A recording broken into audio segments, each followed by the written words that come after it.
বিকট এক চিৎকার দিয়ে হাত সরিয়ে নিলাম। পরক্ষণে লাফ মারলাম সরে যাওয়ার জন্যে।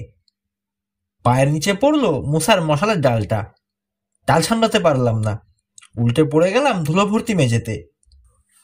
আমার পেছনে কালো ছায়ায় গা ঢেকে কি যেন নড়াচড়া করছে। ঠান্ডা কালো কিছু একটা পাশ দিয়ে ছুটে যাওয়ার সময় মুখে বাতাসের ঝাপটা লাগলো। ওটা কি দেখার জন্য ঘুরে তাকালাম। অন্ধকারে কিছু দেখলাম না, কিন্তু ওটার অস্তিত্ব অনুভব করতে পারছি। ঠান্ডা, ভেজা ভেজা, পিচ্ছিল, দুর্গন্ধে ভরা কোনো জিনিস হবে। আমার চারপাশেই মাকড়সার জাল। হাতে আলতো ছোঁয়া লাগছে মাঝে মাঝেই। নিজের অজান্তেই ফোপানি বেরিয়ে আসছে মুখ থেকে। ওদিকে দরজায় থাবা দিতে দিতে চিৎকার করছে মুসা। এ কি কাণ্ড! এ খোলে না কেন? এত শক্তভাবে তো লাগার কথা নয়। ভালো হাতটা সামনে বাড়িয়ে দিয়ে এগিয়ে চললাম। সামনে কিছু থেকে থাকলে হাতে লাগবে। আঙুলে লাগলো শুধু ঠান্ডা বাতাসের ছোঁয়া। গায়ে কাটা দিল। ঝটকা দিয়ে সরিয়ে নিলাম হাতটা। একটা মুহূর্ত চুপ করে দাঁড়িয়ে থেকে অন্যদিকে ঘুরলাম। আবার ভালো হাতটা সামনে বাড়িয়ে দিয়ে আন্দাজে হাতড়াতে হাতড়াতে এগিয়ে চললাম দরজার দিকে। চলতেই থাকলাম যতক্ষণ না খসখসে কাঠের ছোঁয়া লাগলো হাতে, খোঁচা লাগলো ভাঙা বেরিয়ে থাকা কাঠের চলটায়।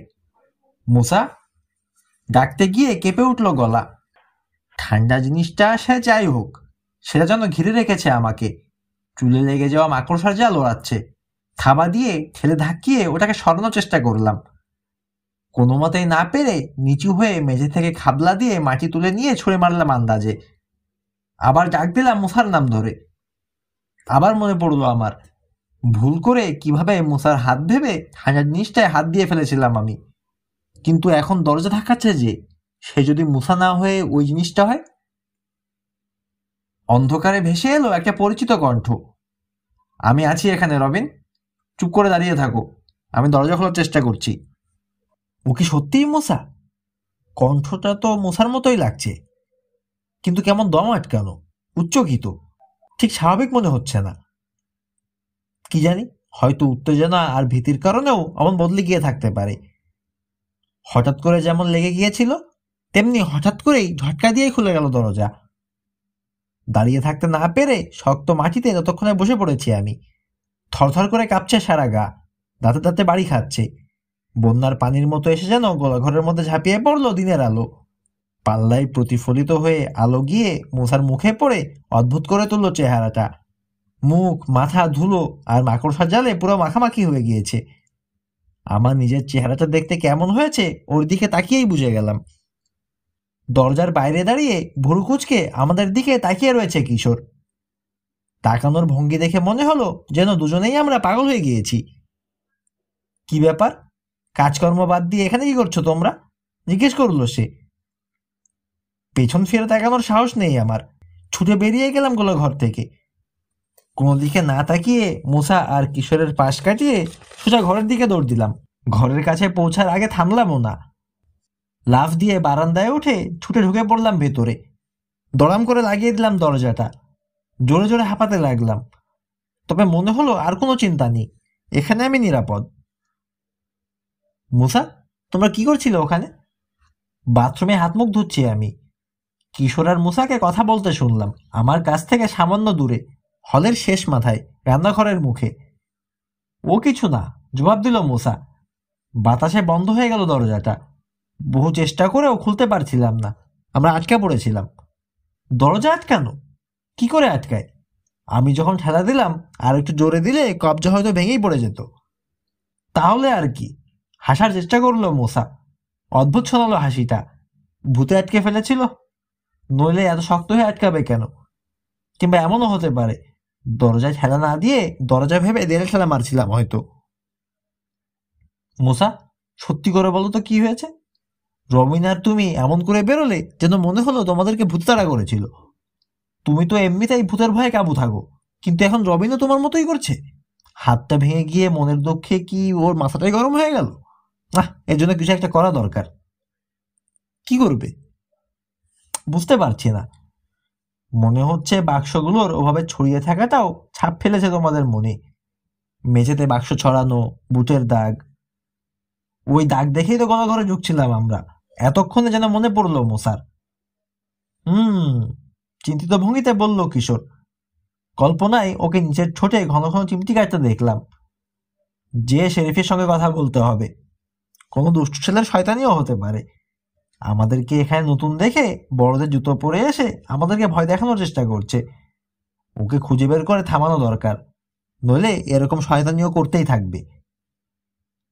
দুষ্টু ছেলের শয়তানি, কিশোরের এই কথাটা কোনো মতেই মানতে পারলাম না আমি। কল থেকে সিঙ্কে পানি গড়াচ্ছে, আনমনে তাকিয়ে রইলাম সেদিকে, কিন্তু ভাবনা আমার অন্যখানে। কোনো কিছুর বিনিময়ে আর ওই গলাঘরে ঢুকতে যাচ্ছি না আমি। এমনকি সামনের উঠানে যাওয়াটাও এখন ঝুঁকিপূর্ণ মনে হচ্ছে আমার কাছে। কিশোরের কথা অনুকরণ করে বারবার নিজেকে বোঝানোর চেষ্টা করলাম আমি, কিছু না, হাত ভাঙার কারণেই মগজে চাপ পড়েছে। কিন্তু মনকে কোনোভাবেই বোঝাতে পারলাম না, বরং ভাবতে গেলেই খামচি দিয়ে ধরে পেটের মধ্যে। অদ্ভুত এক অনুভূতি হয়, যেন নাড়ি ভুড়ি পাকিয়ে গিয়ে পেটের মধ্যে শক্ত বল হয়ে যেতে থাকে। কল বন্ধ করে দিয়ে তোলা দিয়ে হাত মুছে বাথরুম থেকে বেরিয়ে এলাম। মুসা তখন বোঝানোর চেষ্টা করছে কিশোরকে, কিশোর, খামারটা অনেক বেশি পুরনো, সত্যি যদি কিছু থেকে থাকে এখানে, হ্যাঁ, তাহলে ওটাকে ঝেঁটিয়ে বিদায় করব। কিশোর বলল, তুমি কি মনে করেছো তোমাদের মতো ভূতের ভয়ের কাছে আমি পরাজিত হব? আমাকে বেরোতে দেখে ফিরে তাকালো। কি সরে যাবে? ওর চোখের দিকে তাকাতে পারলাম না, চোখ নামালাম। তাকিয়ে রইলাম জুতোর ফিতের দিকে। চারপাশে নেচে বেড়াচ্ছে ওরিয়ন, জুতোর ফিতেগুলো তার খেলনা হয়েছে। আবার মুখ তুললাম, তার চেয়ে আমি বরং ঘরেই থাকি ওরিয়নকে নিয়ে। ভ্রুকুটি করলো কিশোর, কিন্তু তোমার এখানে থাকাটা আর ঠিক হবে কিনা বুঝতে পারছি না। কি আর হবে, মগজ থেকে জুজুর ভয়টা তাড়াতে পারলেই ঠিক হয়ে যাব। সামনের উঠানটাকে ভয় লাগে, ওদিকে না হয় নাই গেলাম। ঘরে থেকে জিনিসপত্র গোছানোর তো ব্যবস্থা করতে পারি, সময়ও কাটবে তাতে। পারবে? না পারার কি হলো? দীর্ঘ একটা মুহূর্ত আমার দিকে তাকিয়ে রইল কিশোর, তারপর হাসি ফুটলো মুখে। পারাই উচিত। একবার মনোবল ভেঙে পড়লে ফেরত আনা কঠিন। ঠিক আছে, তুমি থাকো, আমি আর মুসা যাচ্ছি। বাজার করে ফেরার পথে শেরিফের সঙ্গে কথা বলে আসব। দুষ্টু ছেলেই হোক আর ছ্যাঁচা চোর কিংবা ভবঘুরেই হোক, ওর শয়তানিটা বন্ধ করা দরকার। ফিরতে ঘন্টাখানেকের বেশি লাগবে না আমাদের। কিশোরের দিকে তাকালো মুসা। কি বলো কিশোর? হ্যাঁ, এর বেশি তো আর লাগার কথা না, কিশোর বলল। চলো, দেরি না করে রওনা হয়ে যাই। ওরা দুজনে বেরিয়ে গেলে নিজের ঘরে এসে ঢুকলাম আমি। নিজের ঘর বলতে আগের রাতে যে ঘরটায় আমি ঘুমিয়েছি সেটাতে। পায়ে পায়ে এলো ওরিয়ন। কাছের মেঝেতে ওর নখ ঘষা লাগার শব্দ হচ্ছে। যতটা পারলাম ঘরের জিনিসপত্র গোছগাছ করলাম খানিক। তাকিয়ে তাকিয়ে দেখতে লাগলো ওরিয়ন। একটা বইয়ের বাক্স খোলার জন্য হাত বাড়ালাম। বিজ্ঞের ভঙ্গিতে তাকিয়ে থাকলো সে, যেন বলতে চাইছে, এই মিয়া, ওর মধ্যে কি বই আছে রে? বই যে এত ভারী জিনিস, দুহাত ভালো থাকতে সেটা বুঝিনি কখনো। এক হাতে গোছাতে গিয়ে ভালো হাতটাও ব্যথা হয়ে গেল। আপাতত গোছানো বাদ দিয়ে তখন ওরিয়নকে নিয়ে রান্নাঘরে চললাম কিছু খাওয়ার জন্য। ফ্রিজ থেকে রুটি আর মেয়োনেজ বের করলাম। কুই কুই শুরু করলো ওরিয়ন। পেছনের দরজা আঁচড়াতে লাগলো। হবে না, মাথা ঝেড়ে বললাম ওকে। কিশোররা না এলে আর ঘর থেকে বেরোচ্ছি না আমি। চকচকে কালো চোখ মেলে আমার দিকে তাকিয়ে রইল সে। কুই কুই করলো, গোঙালো, ফোপালো, তারপর আবার আচরণ শুরু করলো। বাইরে যেতে যাচ্ছে। হঠাৎ মনে হলো ওর যাওয়ার বিশেষ প্রয়োজন বলেই হয়তো যেতে চাইছে। যেতে না দিলে ঘর নষ্ট করবে, সাফ করতে জান বেরোবে তখন আমার। এক হাতা অনেক করেছি, আর পারবো না। বেশ, 1 মিনিট সময় পাবি, বললাম ওকে। এর মধ্যে সারতে হবে কিন্তু। বেরোনোর আগে বাইরে তাকিয়ে বুঝে নিতে চাইলাম সব ঠিকঠাক আছে কিনা। লম্বা ঘাসে ছেয়ে আছে উঠান। তারপরে শুরু হয়েছে ওকের কালো বন। প্রচুর আঁকাবাঁকা ডালপালা নিয়ে সোজা আকাশের দিকে উঠে গেছে গাছগুলো। ভুতুড়ে লাগে দেখতে। সাদা বেড়ার গা বেয়ে উঠে গেছে কাঁচালতা আর বুনো গোলাপের ঝাড়। বেড়াটা অনেক জায়গাতে ধসে পড়েছে। সাদা তক্তার চোখা মাথা এখনো যেগুলো দাঁড়িয়ে আছে, সেগুলোর রং এমনভাবে চটে গেছে মনে হচ্ছে মরার গায়ের চামড়া উঠেছে। আশেপাশে যতখানি চোখ যাই দেখে নিলাম। অনুমান করতে চাইলাম মুসা আর কিশোর এতক্ষণে কত দূর গেছে। আশেপাশে কোথায় কি আছে জানি না। কি করে বুঝবো কতখানি গেছে সেটাও বুঝতে পারছি না। সবচেয়ে কাছের রেঞ্জটা কোথায়, আমাদের পড়শিরা কত দূর আছে তাও জানি না। বাড়িতে ফোনও নেই, কোনো অঘটন ঘটে গেলে খবর যে দেব তারও উপায় নেই। দূর, কি যাতা ভাবছি। ভীতু কাপুরুষ বলে নিজেকে গাল দিয়ে মনে সাহস জোগানোর চেষ্টা করলাম। গাধা মনে হতে লাগলো নিজেকে। এমন করছি কেন? জায়গাটা সত্যিই সুন্দর, দিনের বেলা দেখে এখন সেটাই মনে হচ্ছে। মগজ থেকে ভয় তাড়ানো উচিত আমার। ভয়কে প্রশ্রয় দিলে আরো বেশি চেপে বসে। নিজেকে ধমক ধামক দেয়াতে অনেকখানি সাহস ফিরে এলো মনে। উড়নকে বললাম, ঠিক আছে চল দেখি বেরোই আজকে, তবে বাইরে গিয়ে যেন দুষ্টুমি করবি না বলে দিলাম। তোকে ধরে আনার ক্ষমতা আমার নেই এখন। ভালো হাতটা দিয়ে দরজাটা খুললাম। খোলার সঙ্গে সঙ্গে লাফ দিয়ে বেরিয়ে গেল ওরিয়ন। কাছের গোলাপ ঝাড়টার কাছে গিয়ে একটা পা উঁচু করে দিল, একই সঙ্গে মাটি শুকতে লাগলো। হেসে ফেললাম তার ভঙ্গি দেখে, চোখ ফেরালাম অন্যদিকে। ওকের বনে নেচে নেচে বইছে বাতাস। পাতার কাঁপুনি দেখে অনুমান করা যায় সরসর শব্দ তুলছে পাতা। বুনো গোলাপের চমৎকার শুকনো মিষ্টি গন্ধ বয়ে আসছে বাতাসে। প্রচন্ড গরম। ঘর থেকে বেরোতেই এমন করে সে ঝাপটা মেরেছে যেন চুল্লির খোলা মুখের কাছে এসে দাঁড়িয়েছি আমি। শান্ত চত্বরে বিচিত্র একটা শব্দ হলো। ওরিয়নের দিকে তাকালাম। বনের দিকে তাকিয়ে আছে সে। চাপা গর্জন করে উঠল। গরম বাতাসের ঝাপটা আগুনের হলকা বুলিয়ে দিয়ে গেল আমার মুখে। আমার পেছনে দড়াম করে বন্ধ হয়ে গেল ঘরের দরজা। ভীষণ চমকে গিয়ে চরকির মতো পাক খেয়ে ঘুরে দাঁড়ালাম। বাতাসে বন্ধ হয়েছে। আবার ফিরলাম বনের দিকে। গাছগুলোর দিকে পিঠ দিয়ে রাখতে ভয় লাগছে। ওরিয়নকে দেখলাম না। ওরিয়ন, ওরিয়ন ডাকতে লাগলাম।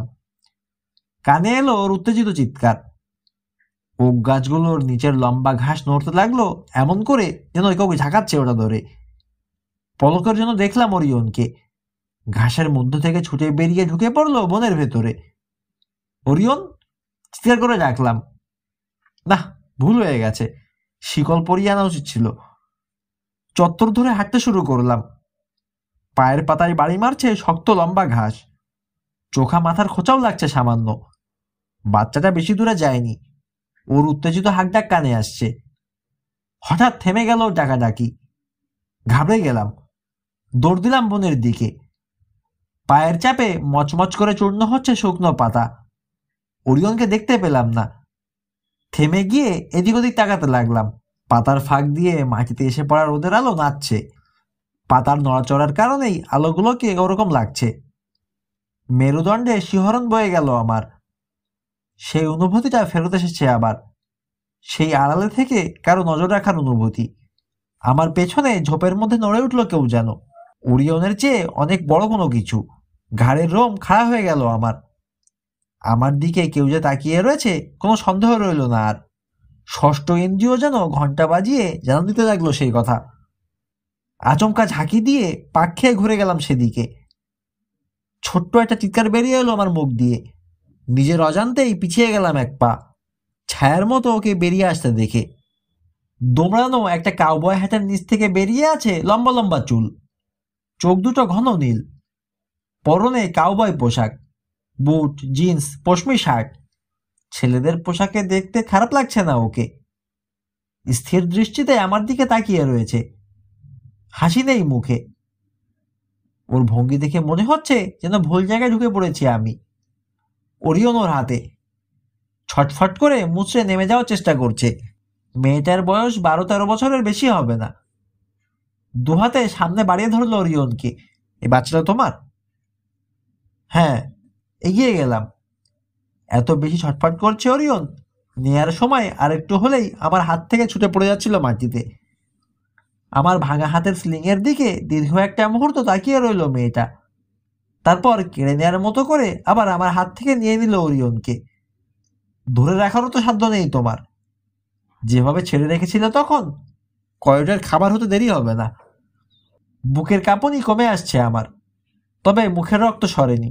বুঝতে পারছি ঝোপের মধ্যে কি করছিল। এভাবে কারো বাড়ির দিকে চুরি করে নজর রাখাটা ভালো কাজ নয়।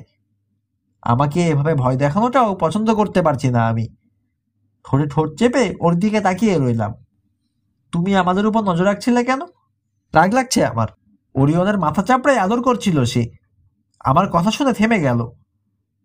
কে বললো আমি নজর রাখছিলাম? ওরিয়নকে নিয়ে ঘরে চলে যেতে ইচ্ছে করছে আমার, কিন্তু এক হাতে ওর হাত থেকে বাচ্চাটাকে কেড়ে নিতে পারবো বলে মনে হলো না। সুতরাং আর কিছু করতে না পেরে এক হাতে কোমর চেপে ধরে জ্বলন্ত চোখে ওর দিকে তাকালাম। নজর রাখছিলে না তো কি করছিলে তুমি? ঝোপের মধ্যে লুকিয়েছিলে কেন? রাগ ভিজিটারের বাড়িটা কারা কিনেছে দেখতে এসেছিলাম। এই গাছাটা কে তাকে না দেখে থাকতে পারছিলাম না। যদি তুমি বলতে এসে থাকো যে জায়গাটার মধ্যে ভুতুড়ে কিছু আছে, তাহলে তুমি একটা গাধা। উজ্জ্বল হয়ে উঠল মেয়েটার চোখ। প্রবল আগ্রহে গলা বাড়িয়ে দিল সামনে। ও, তার মানে তুমি ওকে দেখে ফেলেছো? কাকে? ওকে আর কাকে? এই বুড়ো রাগ ভিজিটারকে। প্রসপেক্টর ছিল সে। প্রসপেক্টর কাকে বলে জানো তো? যারা সোনা খুঁজে বেড়ায়। এই বাড়ি জিটারই বানিয়েছিল। কণ্ঠস্বর খাদে নেমে এলো তার। সবারই ধারণা এখনো এখানেই বাস করে সে। বেঁচে থাকতে ওর একটা কুটোতেও নাকি হাত দিতে দিত না কাউকে, এখন মরে যাওয়ার পরেও দেয় না। নাক টানলাম। খোত করে শব্দ হলো। ঠান্ডার শিহরণ বয়ে গেল মেরুদণ্ডে। রেগে থাকার অভিনয় করতে লাগলাম, যেন আমি ভয় পেয়েছি এটা মেয়েটা বুঝতে না পারে। বানিয়ে গল্প বলে ভয় দেখাতে পারবে না আমাকে। এখন বোঝা গেছে কার বুটের ছাপ পড়েছে মাটিতে। কে আমাকে কুয়ায় ঠেলে ফেলে দিতে চেয়েছিল।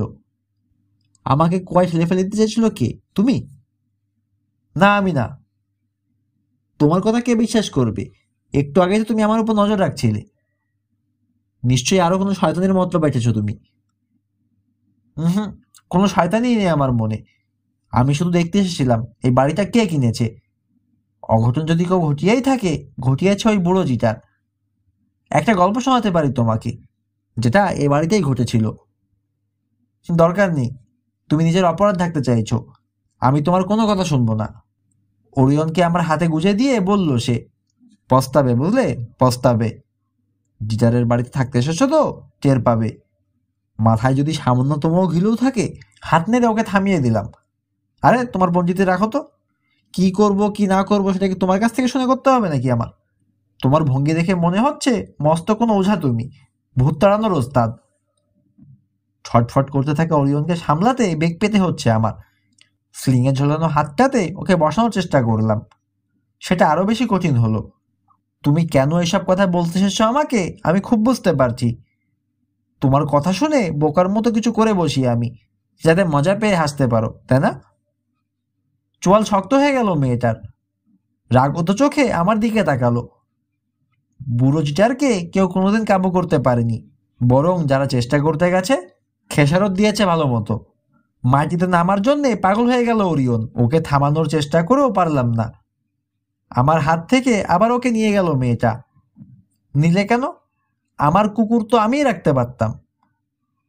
মাথা ঝাঁকাতে ঝাঁকাতে আমাদের ঘরের দিকে রওনা হলো মেয়েটা। ওর পিছে পিছে চললাম। কি হলো, দিচ্ছ না কেন? আমার দিকে ঘুরে দাঁড়ালো মেয়েটা। হ্যাঁ, দেই তোমাকে। আরো হাত থেকে ছুটে বনে গিয়ে ঢুকুক। খুঁজতে গিয়ে দুজনে হারাই। তুমি কি ভেবেছো নিজেকে আর নিজের কুকুরের বাচ্চাকে রক্ষা করার ক্ষমতা আমার নেই? তাহলে তখন ওকে যেতে দিয়েছিলে কেন? ভীষণ রাগ লাগতে লাগলো। সেই কৈফিয়ত কি তোমার কাছে দিতে হবে নাকি? আমি কি করব না করব সেটা কি তুমি বাতলাবে? যে শয়তানি করেছো, তারপরে তুমি আবার বড় বড় কথা বলছো। এত দ্রুত ঘুরে দাঁড়ালো সে, আর একটু হলে ওর গায়ের উপর গিয়ে পড়তাম। খবরদার, শেষবারের মতো বলে দিচ্ছি, আমাকে দোষ দেবে না। আমি কিচ্ছু করিনি। আমি শুধু দেখতে এসেছিলাম এই বাড়িটা কে কিনলো। আবার ঘুরে লম্বা লম্বা পায়ে বাড়ির দিকে এগিয়ে গেল সে। পেছনের দরজার কাছে পৌঁছে তবে ওকে ধরতে পারলাম আমি।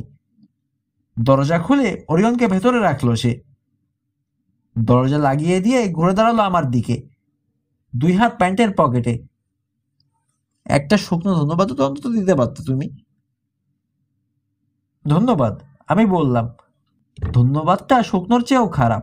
ঝোপের ভেতর থেকে বেরিয়ে এসে আচমকা যেভাবে আমাকে চমকে দিয়েছে সে, সেটা কোনো মতেই ভুলতে পারছি না। যাক, একটা ভালো কথা অন্তত বললে। আমি রোজালিন ওয়ার্নার, বাবা ডাকে প্রিন্সেস। ডান হাতটা বাড়িয়ে দিয়ে আমার ভাঙা হাতের দিকে তাকিয়ে তাড়াতাড়ি সরিয়ে বা হাতটা বাড়িয়ে দিল। প্রিন্সেস আমার ভালো লাগে না, কারণ আমি তো আসলে রাজকন্যা নই। বন্ধুদেরকে বলে আমি রোজা বলে রাখতে, তুমিও রোজায় রাখবে। আমার ভালো হাতটা ধরে একবার ঝাঁকি দিয়েই ছেড়ে দিল। রবিন মিলফোর্ড, বিড়বিড় করলাম। শয়তানিগুলো সেই করেছিল কিনা সেটা নিয়ে এবার দ্বিধায় পড়ে গেলাম। ওর প্রতি আক্রোশটা কাটতেই ঘটনাগুলো নিয়ে ঠান্ডা মাথায় ভেবে দেখলাম।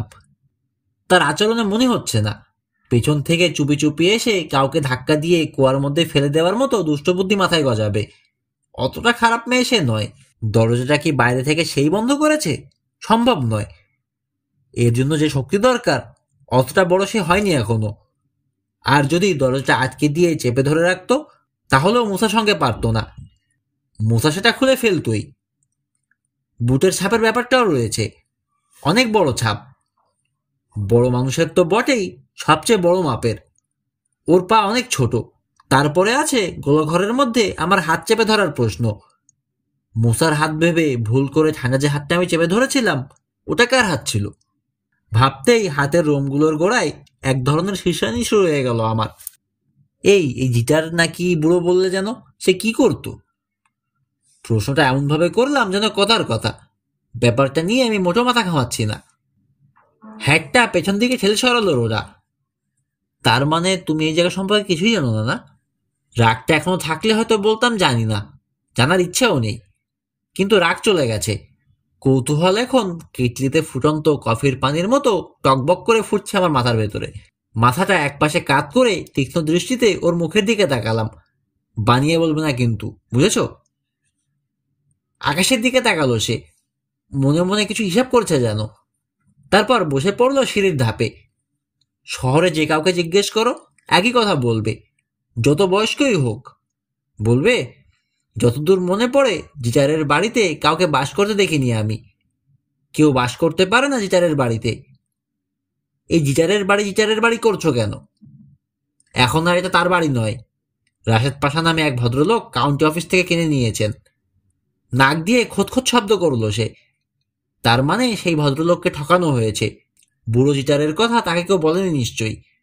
বললে তিনি কিনতেন না। কিনতেন, তিনিও তো ভীতু নন। হয়তো নন। হয়তো রাশেদ পাশার আগে শেষ যে লোকটি বাড়িটা কিনেছিল সেও অত ভীতু ছিল না, কিন্তু ওই বুড়ো জিটারের ভূতের সঙ্গে কুলিয়ে উঠতে পারেনি। তাই নাকি? তা কি হয়েছিল তার?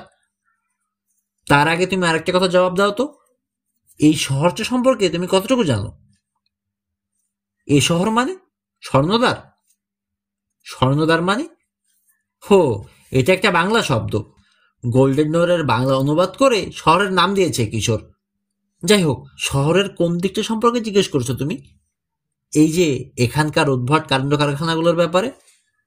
না, তেমন কিছু তো জানি না। ও, তাহলে শোনো।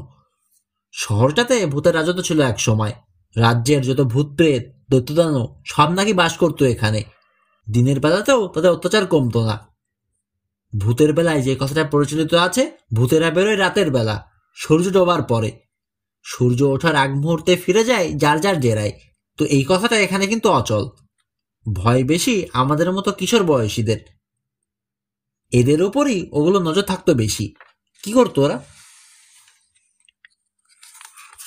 সুযোগ পেলেই ভুলিয়ে ভালিয়ে নিয়ে যেত। কারো ঘাড় মটকাতো, কারো রক্ত চুষে ছিঁড়ে বানিয়ে ফেলতো। মোট কথা যত রকম ভুতুরে কাণ্ড করা যায় সব করত। খানিক চুপ করে থেকে ভাবলো রবিন, রকি বেঁচে হলে রূপ কথা বলে উড়িয়ে দিত, হাসাহাসি করত। কিন্তু এখানে পারলো না। আসার পর থেকেই মনে হচ্ছে শহরটা সত্যিই ভুতুরে।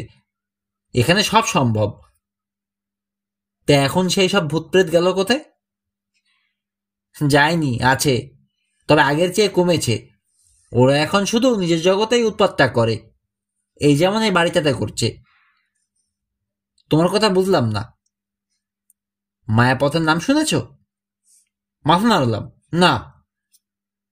মায়াপথ হলো এমন একটা পথ যেটার মধ্যে গিয়ে পড়লে নিজের অজান্তেই অদ্ভুত এক মায়া জগতে ঢুকে যায় মানুষ।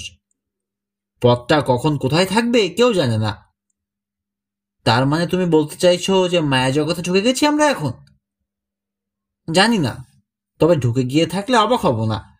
সেজন্যই তো এসব ভুতুরে কাণ্ড কারখানা ঘটতে দেখছি।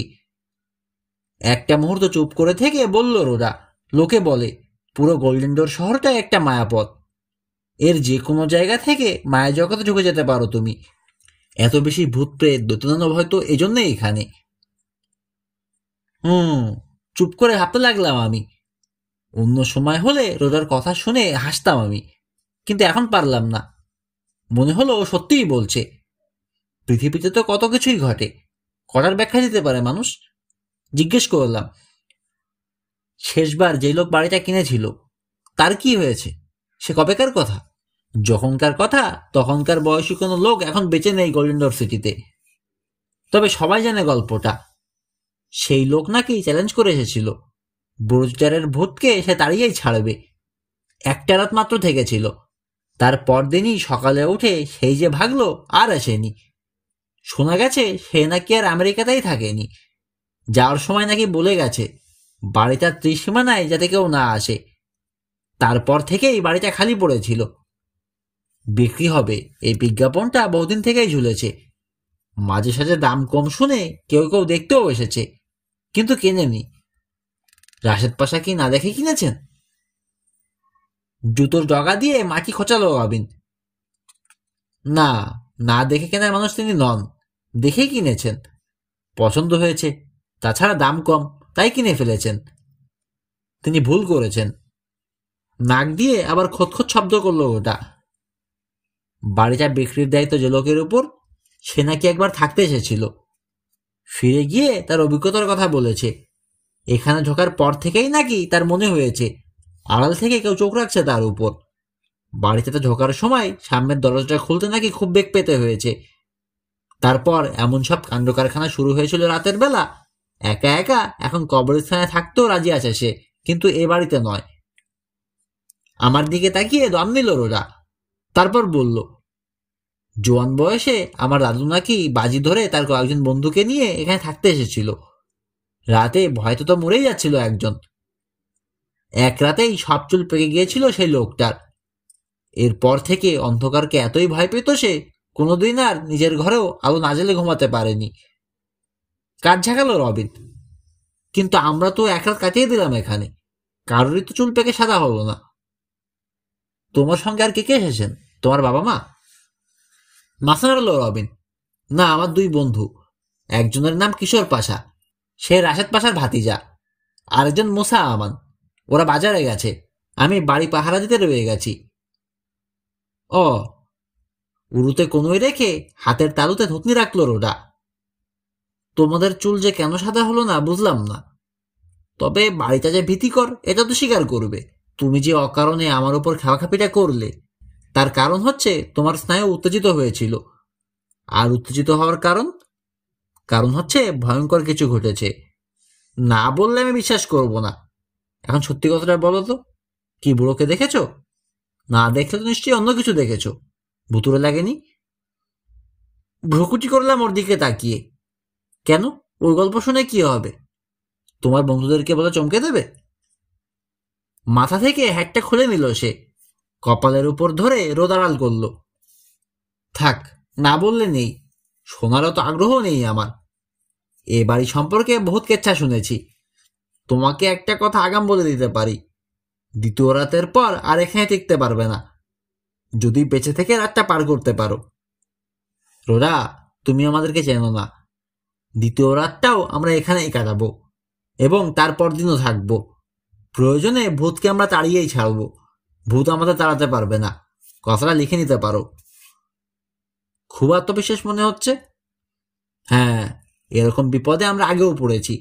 এগুলো আমাদের কাছে নতুন কিছু নয়। উঠে দাঁড়ালো রোরা, হাত দিয়ে প্যান্টের পেছনে লাগা ধুলো ঝাড়লো, আছাড় দিয়ে হ্যাটটা বসালো মাথায়। যাকে, আমার যা বলার ছিল বললাম। শোনা না শোনা তোমাদের ব্যাপার। তবে পরে বলতে পারবে না সাবধান করিনি। শেষবারের মতো বলছি, তোমার বন্ধুরা ফিরে আসা মাত্র পালাও এখান থেকে, দেরি হয়ে যাওয়ার আগেই। আর কিছু না বলে সিঁড়ি থেকে নেমে উঠোনের ঘাস মারিয়ে বনের দিকে রওনা হলো সে। কিসে দেরি হয়ে যাবে? ও কি বোঝাতে চাইছে? পেছন থেকে ডেকে জিজ্ঞেস করলাম। ফিরে দেখালো রোডা। কিসের দেরি বলে লাভ নেই, তোমরা যাবে না, এটা বুঝে গেছি আমি। একটা কথাই শুধু মনে রেখো, অন্ধকার হলে কোনো কিছুর বিনিময়েই সামনের উঠোনে যাবে না। সবচেয়ে খারাপ সময় হলো রাত, আর সবচেয়ে খারাপ জায়গাটা হচ্ছে ওই উঠোনটা। ও আরেকটা কথা, এ বাড়ির কোনো জিনিস বের করে নিয়ে যাওয়ার চেষ্টা করো না যেন দুঃস্বপ্নেও, তাহলে কিন্তু বুড়ো জিটার রেগে আগুন হয়ে যাবে। লম্বা লম্বা পা ফেলে বনের মধ্যে ঢুকে গেল রোটা। হাঁ করে দাঁড়িয়ে তাকিয়ে রইলাম সেদিকে। ঠান্ডা বাতাস এসে মুখে লাগতে চমকে যেন বাস্তবে ফিরে এলাম। পশ্চিম আকাশে সরে গেছে সূর্য, মাটিতে ছায়ার বিস্তার ঘটেছে। পেছনের দরজা দিয়ে ঘরে ঢুকে দরজার সিটকেনি লাগিয়ে দিলাম। ওরিয়নকে বলে দিলাম কোনো কারণেই আর ওর বাইরে যাওয়া চলবে না। জোরে জোরে লেজ নাড়তে শুরু করলো সে। ওকে একটা কুকুরের বিস্কুট এনে দিলাম। একটা বই বের করে নিজের ঘরের বিছানায় বসে পড়ার চেষ্টা করলাম, কিন্তু মন বসাতে পারলাম না। এক পাতায় 4-5 বার করে পড়তে হচ্ছে। বইটা রেখে দিয়ে রান্নাঘরে এসে ঢুকলাম। অন্ধকার হলে বেরোবে না, কোনো জিনিস বের করে নিয়ে যাওয়ার চেষ্টা করবে না, সাবধান করে দিয়ে গেছে রোডা। তার কথাগুলো ভাবতে লাগলাম। গোলাঘরের মধ্যে ঠান্ডা পিচ্ছিল হাতটার কথা মনে পড়ল। মস্ত বড় হাত, বুড়োটারের নয় তো? কিশোর এখনো আসছে না কেন? বিকেল তো হয়ে গেছে। দিনের আলো আর কতক্ষণ আছে বাইরে তাকিয়ে বোঝার চেষ্টা করলাম। সূর্যটাকে লাগছে এখন কমলা রঙের মস্ত একটা আগুনের গোলার মতো। পশ্চিম পাহাড়ের মাথায় এমন করে বসে আছে যেন নাড়া লাগলেই গড়িয়ে পড়ে যাবে ও পাশে। অসহায় পৃথিবীটা গাঢ় অন্ধকারে নিমজ্জিত হবে। পেটের মধ্যে মোচড় দিয়ে উঠল। কোথায় এখন ওরা? ওরিয়নকে জিজ্ঞেস করলাম, আসছে না কেন? কি হবে যদি অন্ধকার নামলে ওরা ফেরে? রোটার দাদু আর তার বন্ধুদের বেলায় যা যা ঘটেছিল, কিশোর আর মোসার বেলায়ও কি তাই ঘটবে? ভয় দেখাতে দেখাতে ভূতে মৃত্যুর দিকে ঠেলে দেবে কোন একজনকে ওদের। ভালো হাতটার দিকে তাকালাম। ঠান্ডা হাতটার কথা ভাবলাম। স্পর্শটা যেন লেগে রয়েছে এখনো। হ্যাঁ, এ হাতের মালিক ভয় দেখিয়ে মেরে ফেলতে পারে মানুষকে, সে ক্ষমতা তার আছে। কিন্তু কিশোর আর মুসা কোথায় গেল? বলে গেছে দেরি করবে না, তারপরেও করছে। পায়ে পায়ে এসে ঢুকলাম সামনের ঘরটায়। দরজার দিকে তাকালাম, আবার ফিরে এলাম রান্নাঘরে। পাহাড়ের ওপাশে ডুব দিতে শুরু করেছে সূর্য। আকাশ জুড়ে অস্তগামী সূর্যের চোখ ধাঁধানো লাল রং। ট্রাকের ইঞ্জিনের শব্দের জন্য অধীর হয়ে অপেক্ষা করছি। ইতিমধ্যে এক ধাপ নিচে নেমে গেছে সূর্য নামের বিশাল কমলা রঙের গোলটা। তারপর আরেক ধাপ। গোলাটা অর্ধেক হলো। ক্ষীণ হতে হতে আলোকিত একটা কাস্তের মতো হয়ে এলো। কাস্তেটাও যখন সরু হতে হতে মিশে গেল একেবারে, নিজের অজান্তেই ফোঁস করে একটা দীর্ঘশ্বাস পড়ল আমার। ঠিক এই সময় কানে এলো ইঞ্জিনের শব্দ। সামনের ঘরে ছুটে গেলাম। ঘরে নিরাপদ জায়গায় ওদেরকে ডেকে নিয়ে আসার জন্যে তর্স হয়েছে না আমার। গাড়ির দরজা লাগার শব্দ শোনার জন্যে কান পেতে রইলাম ওদের দুজনের কথা শোনার আশায়। কখন শোনা যাবে সামনের কাছের বারান্দায় ওদের পদশব্দ? সামনের দরজাটা খুলে যাবে, ওরা ঘরে ঢুকবে। ইঞ্জিনের শব্দ থেমে গেল। আমার চারপাশ ঘিরে স্তব্ধ নীরবতা, যেন পৃথিবী নামের গ্রহটাতে কোনো কিছুরই অস্তিত্ব নেই। অপেক্ষা করে আছি। কোথায় ওরা? ইঞ্জিনের শব্দটা যে কিশোরদের পিকআপটার তাতে কোনো সন্দেহ নেই। ওরিয়নের দিকে তাকালাম। আমার পায়ের কাছেই দাঁড়িয়ে আছে ও। আমার মতোই শব্দ শোনার জন্যে কান খাড়া করে রেখেছে। ইঞ্জিনের শব্দ ওর কানেও গেছে। হঠাৎ ফুপিয়ে উঠল সে। দু পায়ের ফাঁকে লেজ নামিয়ে দিয়ে ঘুরে দৌড় দিল। এক দৌড়ে চলে গেল পেছনের বেডরুমে। বিছানার নিচে গিয়ে ঢুকলো। কাছের মেঝেতে ওর নখ ঘষার শব্দ শোনা গেল। কান পেতে আছি আমি। বাইরে বাতাসের গর্জন বাড়ছে। বাড়ির সামনের দেয়ালে ঝাপটা মারছে। মনে হচ্ছে ঘরের দরজায় থাবা মারছে কেউ। হৃৎপিণ্ডটা যেন আমার মুখের কাছে উঠে চলে এসেছে। বাইরের চেয়ে যেন হৃৎপিণ্ডের শব্দই বেশি। সামনের দরজার দিকে তাকিয়ে রইলাম।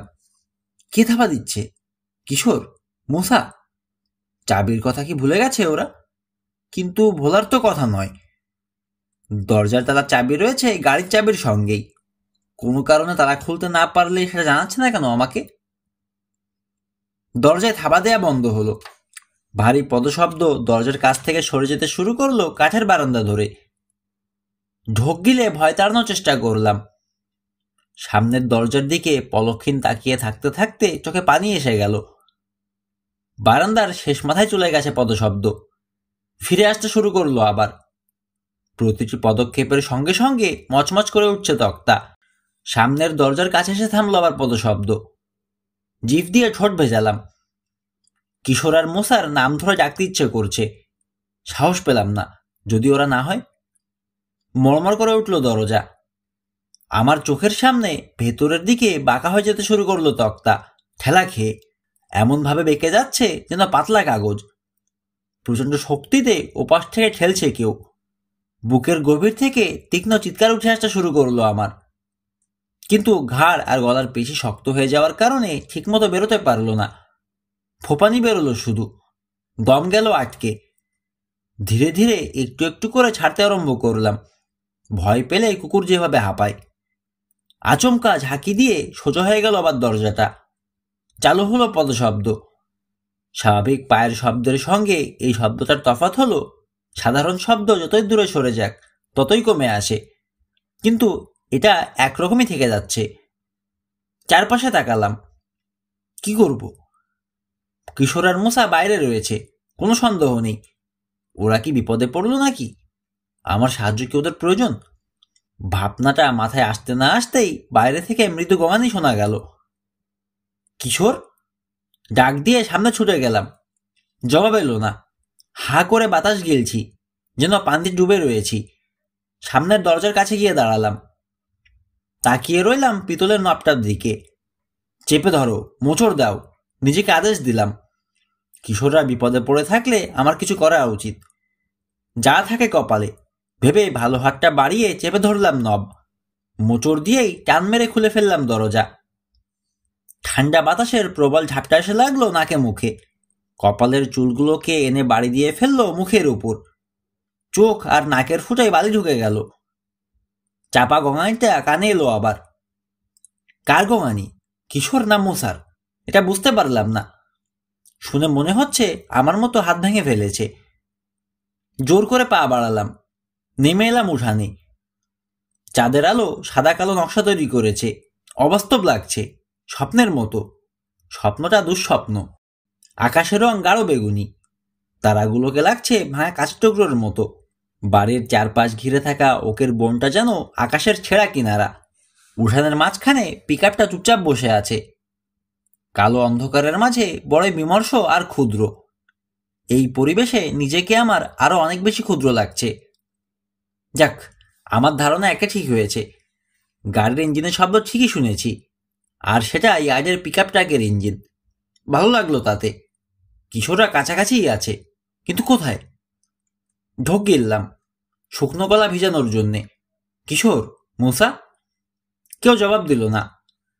ট্রাকের দুটো দরজাই হা হয়ে খুলে আছে, যেন তাড়াহুড়ো করে দুজনে নেমে যাওয়ার পর দরজা লাগাতে ভুলে গেছে।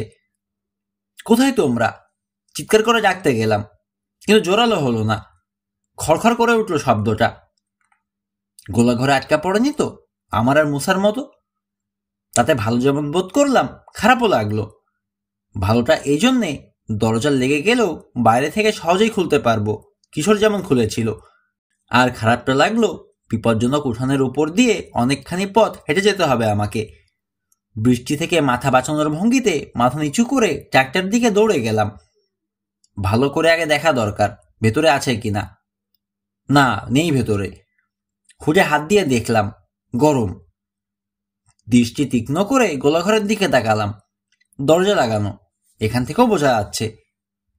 তাজা জুতোর ছাপ চলে গেছে গোলাঘরের দিকে, সকালেরগুলো নয়।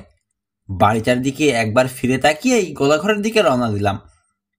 যতটা সম্ভব নিঃশব্দে দৌড়াচ্ছি। আড়ালে থেকে নজর রাখার অনুভূতিটা যেন আষ্টে পৃষ্ঠে জড়িয়ে ধরলো আমাকে। ভালো হাতটা দিয়ে ভাঙা হাতটাকে চেপে ধরে দৌড়াচ্ছি। হোঁচট খেয়ে পড়ে গেলে ভাঙা হাতটার উপর পড়তে চায় না। গোলাঘরের কাছে পৌঁছে উঠানের দিকে ফিরে তাকালাম।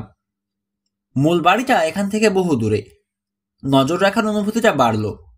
কোয়ার্টার দিকে তাকালাম। কেউ দাঁড়িয়ে আছে ওখানে। ঢাকনাটা খুলে পড়ে গেছে, না পড়ার জন্য যে পাথর চাপা দিয়েছিল মশা, সেটা পড়ে আছে ঢাকনার পাশে। আমার চোখের সামনে কুয়ার পাড়ে বাতাস বাড়তে থাকলো, বাতাসের ঘূর্ণি তৈরি হলো। ধুলো ওড়ানো দেখেই বোঝা যায়। দ্রুত লম্বা হতে থাকলো ঘূর্ণি, ধীরে ধীরে রূপ নিচ্ছে। ঘুরতে ঘুরতে সরে যেতে লাগলো বাড়িটার দিকে। আমার আর বাড়ির মাঝখানে বাধা হয়ে দাঁড়ালো। চাঁদের আলোয় ঘূর্ণির মধ্যে ফুটে উঠতে লাগলো একটা অদ্ভুত জিনিস, লম্বা বিকৃত একটা আকৃতি, মানুষের লম্বা ছায়ার মতো। আমার দিকে এগোতে শুরু করলো ঘূর্ণায়মান অদ্ভুত আকৃতিটা। চাঁদের আলোয় দেখতে পাচ্ছি পেছনের ধুলোয় জুতোর ছাপ রেখে আসছে। এতক্ষণে নিশ্চিত হলাম রোজা যা বলে গেছে সব সত্যি, সব এগুলো বুড়োচারের শয়তানি। রাগ লাগলো। গোলাঘরের দরজায় পিঠ চেপে রেখে চিৎকার করে বললাম, অকারণে আমাদের পেছনে লেগেছ কেন? তোমার কোনো জিনিস চুরি করতে আসিনি আমরা। তোমার ওই পচা কুয়া আর গোলাঘরের কোনো লোভ নেই আমাদের। তাতে আরো খেপে গেল বুড়োচারের ভূত। দ্রুত হয়ে গেল বাতাসের ঘূর্ণন, এগিয়ে আসার গতিও দ্রুত। লম্বা একটা হাত বেরিয়ে এলো ছায়াটা থেকে আমাকে ধরার জন্যে। গোলাঘরের দিকে ফিরে দরজা খোলার আপ্রাণ চেষ্টা করতে লাগলাম। মূসা আর কিশোরকে বের করার জন্য মরিয়া হয়ে উঠলাম। হয় ওদের বের করব, নয়তো আমিও ঢুকে পড়বো ভেতরে। তাতে কতখানি লাভ হবে জানি না, তবে খোলা উঠানে থাকার বিন্দুমাত্র ইচ্ছা নেই আমার। আমি এখন নিশ্চিত তারা জুতোর ছাপ দেখে কে ঢুকেছে দেখার জন্য গোলাঘরে ঢুকেছে কিশোররা। ভূতটা তখন দরজা লাগিয়ে দিয়েছে, সকালবেলা আমাদেরকে যেভাবে আটকে রেখেছিল। ভাঙা দরজার একটা ফাঁকের মধ্যে আঙুল ঢুকিয়ে দিয়ে টানতে শুরু করলাম। নড়ে উঠল দরজাটা। ঠান্ডা আঙুলের স্পর্শ পেলাম ঘাড়ে। সারসের মতো শক্ত আঙুল শার্টের কলার চেপে ধরলো আমার। চিৎকার করে উঠলাম, দরজা ছাড়লাম, টানতে লাগলাম প্রাণপণে। আঙুলগুলো টানতে লাগলো আমাকে। হ্যাচকে টানে সরিয়ে নিয়ে এলো দরজার কাছ থেকে, ঢুকিয়ে ফেললো ঘূর্ণির মধ্যে। টানের চোটে ধুলো আর পাতার মতোই আমিও শূন্য উঠে পড়লাম। হাত বাড়িয়ে খামচি মারছি বাতাসে, কিছু একটা ধরার চেষ্টা করছি, কিন্তু কিছুই ঠেকলো না হাতে। লাটিমের মতো ঘরতে লাগলো আমাকে ঘূর্ণিটা। তীব্র ভয়াবহ পচা দুর্গন্ধ এসে নাকে লাগছে, মোচড় দিতে লাগলো পেট। কিছু একটা ধরার চেষ্টা চালিয়ে যাচ্ছি, যাতে নিজেকে টেনে বের করে আনতে পারি। ছাড়ো ছাড়ো আমাকে, ছেড়ে দাও, চেঁচানো শুরু করলাম, কিন্তু বাতাসের গর্জনে চাপা পড়ে গেল সে শব্দ। পাথরের গায়ে ঘষা লাগতে লাগলো আমার। বউ করে চক্কর দিয়ে উঠলো মাথার মধ্যে, কিন্তু হাত পা ছোড়ার বিরাম নেই আমার। ভাঙা হাতটা স্লিংয়ের ভেতর থেকে খুলে চলে এলো, ঝুলতে থাকলো বেকায়দা ভঙ্গিতে। আমার দেহটাকে দিগবাজি খাওয়ানো শুরু করলো বাতাস। মাথার নিচে পা উপরে করে দিল। ভয়ানক দুর্গন্ধ ভক ভক করে এসে ঢুকতে লাগলো নাকে। বমি এসে যাচ্ছে। বুঝতে পারলাম কোথায় নিয়ে আসা হয়েছে আমাকে। কুয়ার উপর মাথা নিচু করে ঝুলে রয়েছি আমি। গলা ফাটিয়ে চিৎকার করে উঠলাম। মরিয়া হয়ে থাবা মারতে থাকলাম কিছু একটা ধরার জন্যে। আমার ভাঙা হাতটা ব্যথা করছে, কেয়ার করলাম না। তীব্র গন্ধটা সহ্যের সীমা ছাড়াচ্ছে। বাতাসের আকর্ষণ থেকে মুক্ত হয়ে গেলাম এই সময়। পড়তে শুরু করলাম, গলা চিরে চিৎকার বেরোচ্ছে। হাত বাড়িয়ে পাশে থাবা মারলাম, কিন্তু কিছু লাগলো না হাতে। কিসে যেন পা জড়িয়ে ধরলো। আবার ধরেছে আমাকে ভূতটা, তবে এবার বাতাসের ঘূর্ণি পাকে ফেলে নয়, হাত দিয়ে। পাথরের দেয়ালে আঙুল বসিয়ে যেতে চাইলাম, নরম মতো কিসে যেন বসে গেল নখ। পায়ের গোড়ালি চেপে ধরে আমাকে ওপরের দিকে টানছে হাতটা। কুয়ার নিচে তো পড়তে চাই না, উপরেও যেতে চায় না, কারণ উপরেই বসে আছে ওটা। ভালো হাতটা দিয়ে সেই খাঁজটা খুঁজে বের করলাম। আগের দিন কুয়ায় পড়ে গিয়ে যেটা তৈরি করেছিলাম, খাঁজের ভেতরে ঠেসে ঢুকিয়ে দিলাম আঙুলগুলো। ভেজা ভেজা কি যেন লাগলো হাতে। আঠা আঠা মাকড়সার জাল চিনতে পারলাম। পুরনো দড়ির স্পর্শটাও বোঝা গেল। খামচা লেগে কি যেন ফেটে গেল। মোলায়েম কোনো কিছু ছড়িয়ে পড়লো আঙুলে। চিৎকার করে উঠলাম। উপরে তার চেয়েও জোরে চিৎকার শোনা গেল। বাতাস কাঁপিয়ে দিল। আমার পায়ে হাতের চাপটা আগের মতোই আছে। উপরে টেনে তুলতে শুরু করলো আমাকে। মাটির উপর যখন নামিয়ে রাখা হলো, তখনও চিৎকার করেই চলেছি আমি, জলদি ওঠো। কানের কাছে বেজে উঠল মশার ভয়ার্ত চিৎকার। অন্ধকারে তার মুখটা অস্পষ্ট দেখা যাচ্ছে। হাত বাড়িয়ে ওর ঘামে ভেজা শার্টের ঝুল খামচে ধরলাম। টান দিয়ে দেখলাম, হ্যাঁ মানুষই। আমাকে টেনে তুলেছে মুসা। মুসা সেজে ভূতটা নয়। তার পাশে দাঁড়িয়ে আছে কিশোর। আমাকে উঠে দাঁড়াতে সাহায্য করলো ওরা। বাড়ির দিকে দৌড় দিলাম তিনজনে। ছুটতে ছুটতেই পেছনে ফিরে তাকালাম। আবার শুরু হয়েছে ঘূর্ণি বাতাস, বাড়তে শুরু করেছে। গোলাঘরের দরজার দিকে তাকালাম, খোলা। কিভাবে বেরোলো ওরা জিজ্ঞেস করার সময় পেলাম না। পেছনে ফিরেও তাকালো না ওরা। আমাকে টানতে টানতে নিয়ে ছুটছে বাড়িটার দিকে। হুড়মুড় করে ঘরে ঢুকেই দরজা লাগিয়ে দিল দরাম করে। বাইরে দরজার গায়ে এসে আশ্রে পড়লো কি যেন। তিনজনেই চমকে উঠলাম। সেই তখনকার মতো ভেতরের দিকে বেগে যেতে শুরু করলো দরজার কাঠ। দুমদুম করে ঘুষি পড়তে থাকলো দরজায়। দুহাতে কান ঢাকলাম। আমাকে টেনে নিয়ে কিশোরের পেছন পেছন রান্নাঘরে ছুটল মোসা। রান্নাঘরে ঢুকে ঘরের দেয়ালে পিঠ দিয়ে দাঁড়িয়ে পড়লাম আমি। পা দুটো যেন সেদ্ধ নুডলসের মতো নরম হয়ে গেছে। হাত ব্যথা করছে, চামড়া জ্বলছে যেখানে যেখানে ছড়ে গেছে। কোমরে হাত দিয়ে দাঁড়িয়ে দেয়ালে পিঠ ঠেকিয়ে হাঁপাচ্ছে মোসা। কিশোর দাঁড়ানো তার পাশে। কপাল থেকে দুজনেরই ঘাম গড়িয়ে পড়ছে। আমার ঘাম ঝরছে ওদের চেয়ে বেশি। ধীরে ধীরে কমে এলো দরজায় করাঘাত। তারপর শুরু হলো সামনের বারান্দায় এক নাগাড়ে বুট পরা ভারী পায়ের পায়চারির শব্দ। ভঙ্গিতে মনে হচ্ছে সারা রাতের জন্য বেরিয়েছে সে, আমাদেরকে না নিয়ে যাবে না। বহু কষ্টে ভাঙা হাতটাকে আবার স্লিংয়ের মধ্যে ঢুকিয়ে দিয়ে তাকালাম মুসা আর কিশোরের দিকে। মুসার কালো মুখটা ছাই হয়ে গেছে, কিশোরের মুখ সাদা। গোলাঘর থেকে বেরোলে কি করে? অবশেষে কথা শুরু করলাম আমি। তোমার টানাটানিতেই দরজা খুলে গিয়েছিল, জবাব দিল কিশোর। বেরিয়েই দেখি বাতাসের ঘূর্ণিপাকের মধ্যে পড়ে কুয়ার দিকে চলে যাচ্ছ তুমি। রুডার কথা ওদেরকে বললাম। ওর মুখে শোনা বুড়ো জিটারের গল্পটাও শোনালাম। তারপর বললাম, ওকে ঠেকানোর মানে এ থেকে মুক্তি পাওয়ার কোনো না কোনো উপায় নিশ্চয়ই আছে। পেছনের দরজাতেও ঘন ঘন করাঘাতের শব্দে চমকে গেলাম। চিৎকার করে উঠল একটা পরিচিত গলা, রবিন দরজা খোলো জলদি, আমি রোডা। অবাক হয়ে তাকিয়ে রইলাম দরজার দিকে। খুলবো কিনা ভাবছি। এত রাতে রোডা আসবে কোত্থেকে? ভূতটাই রোডার গলা নকল করে চালাকি করছে না তো? ওহো, তা বোধহয় করছে না। সামনের বারান্দা থেকে জুতোর শব্দ কানে আসছে।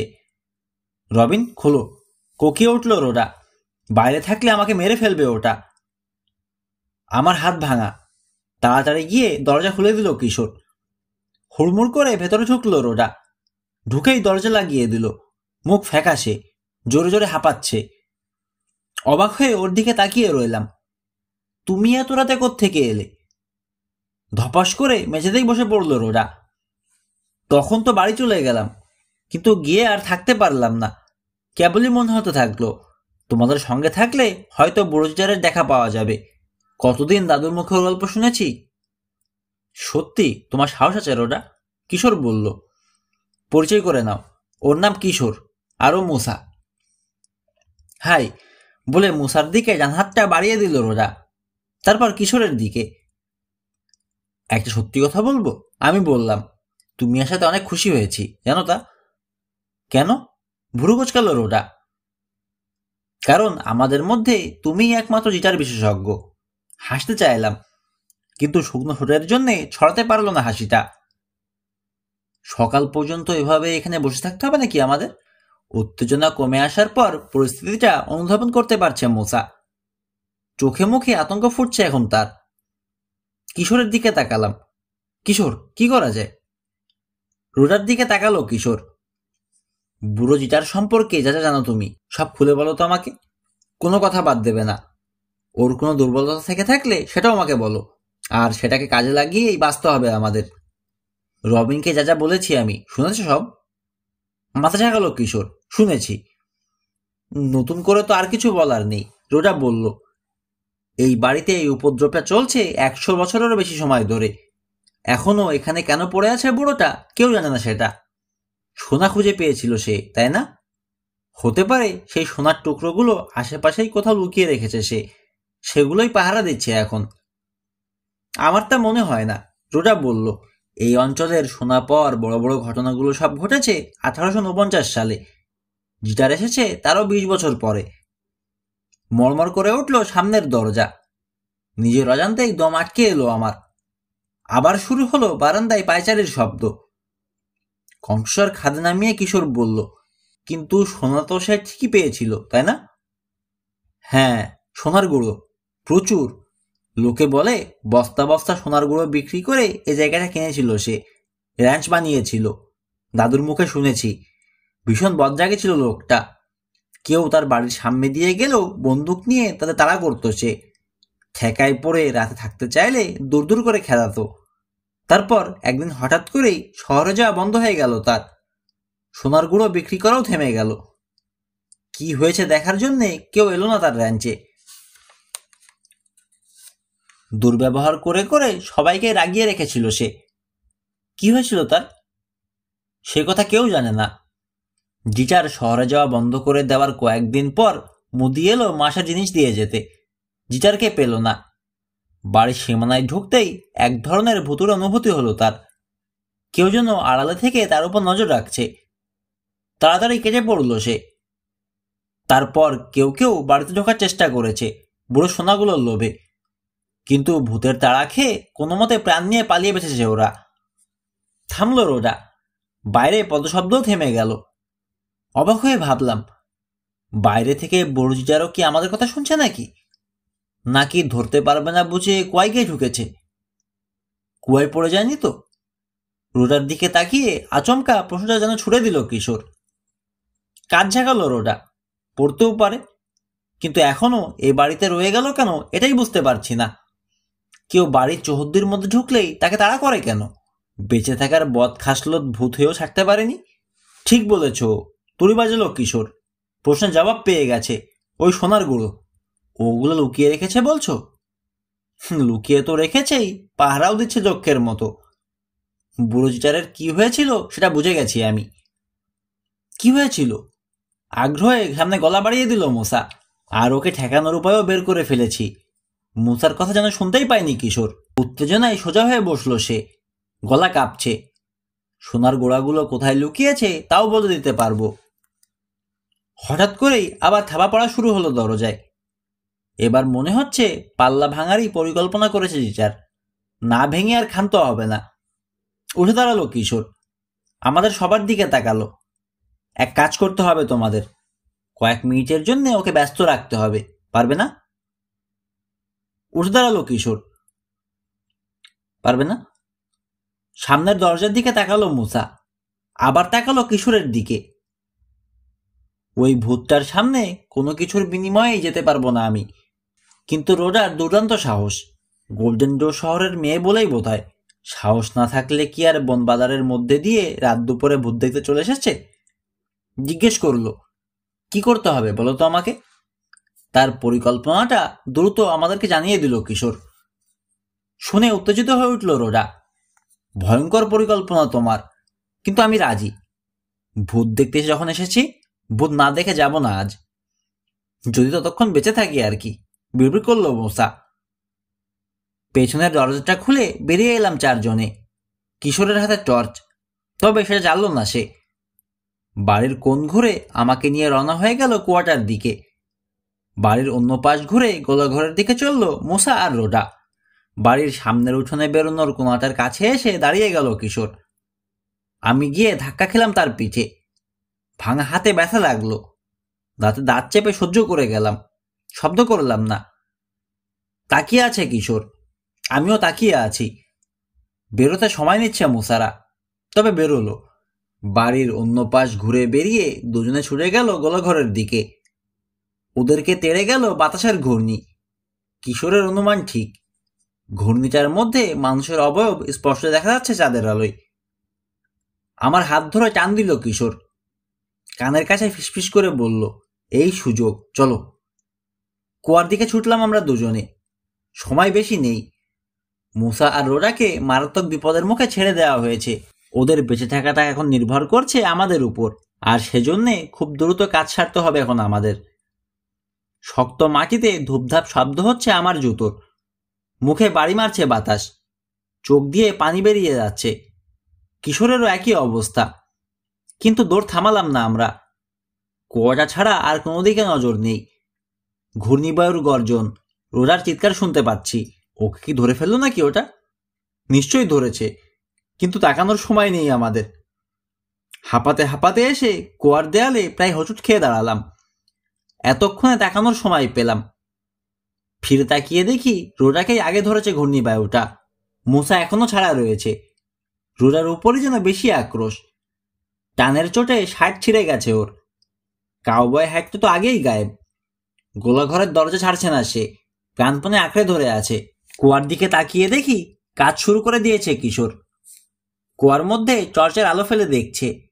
যে জায়গাটাতে খাস তৈরি করেছিলাম আমি, যেখানে আঙুল ঢুকে গিয়েছিল আমার, সেখানটাতে স্থির হলো তার টর্চের আলো। এক নজর দেখেই গম্ভীর ভঙ্গিতে মাথা দোলালো। টর্চটা আমার দিকে বাড়িয়ে দিল। নাও, ধরে রাখো, ঠিক এই জায়গাটাতে। ভালো হাতে টর্চটা ধরলাম। কুয়ার মধ্যে ঝুঁকে ভেতরে হাত ঢুকিয়ে দিল কিশোর।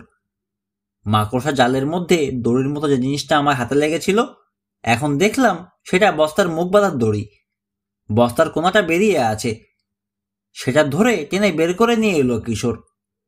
টানাটানিতে ছিঁড়ে গেল পুরনো হয়ে যাওয়া কাপড়। ভেতর থেকে যে জিনিসগুলো ছিটকে বেরোলো, এক পলক দেখেই বুঝে গেলাম সেগুলো কি। বুড়ো জিটারের সোনার গুঁড়ো কুয়ার মধ্যেই লুকিয়েছে। কিভাবে মারা গেছে সেটা অনুমান করতে অসুবিধে হলো না। ওই বস্তা লোকোতে গিয়েই কুয়ায় পড়ে গিয়েছিল, উঠতেও পারেনি, মরেছে। কেউ তার বাড়িতে ঢুকতো না বলে তাকে উদ্ধারও করতে পারেনি। এই কারণেই এই বাড়ি ছেড়ে যেতে পারছে না সে নিজে রয়েছে কুয়ার নিচে, সোনাগুলোও কুয়ার মধ্যে। বহুকাল ধরে সেই সোনা পাহারা দিয়ে বেড়াচ্ছে সে। বুড়ো জন্য খারাপই লাগলো। ঘূর্ণিবায়ুর দিকে ফিরে তাকিয়ে চিৎকার করে উঠল কিশোর, জিটার, মিস্টার জিটার, আপনার সোনার খোঁজ আমরা পেয়ে গেছি। রোজাকে ছেড়ে দিল ঘূর্ণিবায়ুটা। দ্রুত একটা অবয়ব ফুটতে শুরু করলো তার ভেতর। ঘুরে দাঁড়ালো আমাদের দিকে। লম্বা একজন মানুষের ছায়া নড়াচড়া করছে। ভয়ঙ্কর একটা বিকৃত মুখ, সবুজ চোখ দুটো আমাদের দিকে তাকিয়ে জ্বলছে। ঝড়ের দোল খাওয়া বাঁশের মতো দুলছে অস্বাভাবিক লম্বা দেহটা। বরফের মতো জমে গেলাম। কিশোরেরও একই অবস্থা। ভূতের রূপ দেখে সেও থমকে গেছে, তবে কেবল এক মুহূর্তের জন্যে। সামলে নিতে সময় লাগলো না তার। বস্তাটা জিটারের দিকে উঠানের উপর ছুঁড়ে ফেলে বলল, এই নিন আপনার সোনার গুঁড়ো, কোনো দরকার নেই আমাদের এগুলো। আছাড় খেয়ে ফরাত করে ছিঁড়ে গেল পুরোনো কাপড়ের বস্তা। চাঁদের আলোয় চকচক করে উঠল সোনার গুঁড়ো। এমন এক চিৎকার বেরোলো ঘূর্ণিবয়ের ভেতর থেকে, মনে হলো শয়তানের বুকে ছুরি মারা হয়েছে। দুলে উঠল ঘূর্ণিবায়ু, ঘুরতে ঘুরতে ছুটে এলো। ওপরের দিকটা ঝুঁকিয়ে নিচু হলো এমন ভঙ্গিতে যেন উঠান থেকে সোনার গুঁড়ো করানোর চেষ্টা করছে। কুয়ার মধ্যে ঝুঁকে আর একটা বস্তা টেনে বের করলো কিশোর, ছুঁড়ে দিল ঘূর্ণিবায়ুর দিকে। আবার ঝুঁকে আরেকটা বের করলো, ছুঁড়ে দিল। এভাবে একের পর এক বস্তা বের করলো, আর ছুটতে থাকলো সে। শেষে আর কোনো বস্তা পেল না কুয়ার মধ্যে। কটা বস্তা বের করলো সে গোনার আগ্রহ হলো না আমার। রাগবি জিটারের চেহারাটা বেশি স্পষ্টই দেখা যাচ্ছে এখন। কুয়ার দিকে তাকিয়ে আছে। ধীরে ধীরে আমাদের দিকে ভেসে আসতে লাগলো বায়বীয় শরীরটা। ক্ষণে ক্ষণে আকৃতি বদলাচ্ছে, চাঁদের আলোয় ধূসর লাগছে। কুয়ার উপরে এসে নিচের গভীর অন্ধকারের দিকে তাকিয়ে রইল সে। কিশোর বলল, গোপন জায়গা থেকে বের করে ফেলেছে সোনাগুলো। পাহারা দেওয়ার আর কিছু রইল না আপনার। অকারণে কষ্ট না করে কুয়ার মধ্যে গিয়ে শান্তিতে ঘুমিয়ে পড়ুন।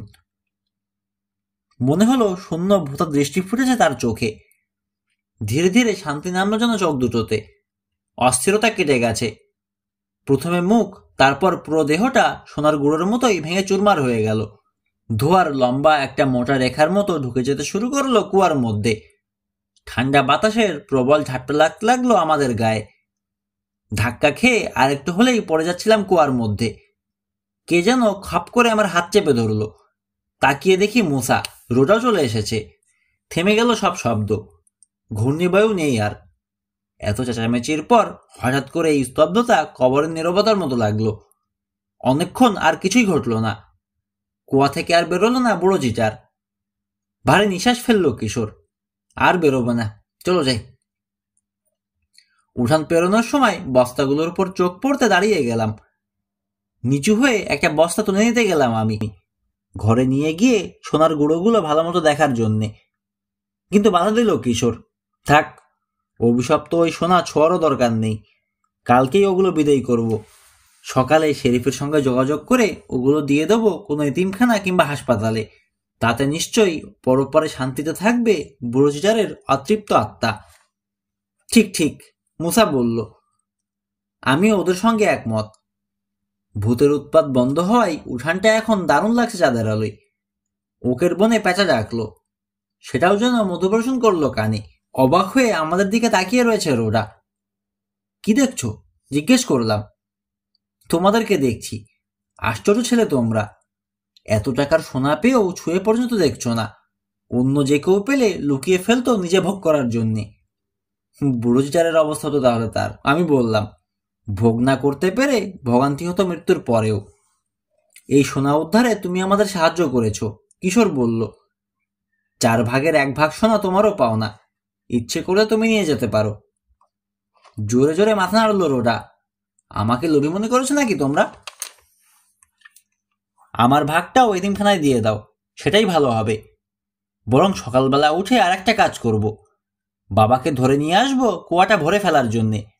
অভিশপ্ত ওই কুয়া খুলে রাখা ঠিক হবে না। কিশোরের দিকে তাকালো সে। তোমার কোনো আপত্তি আছে?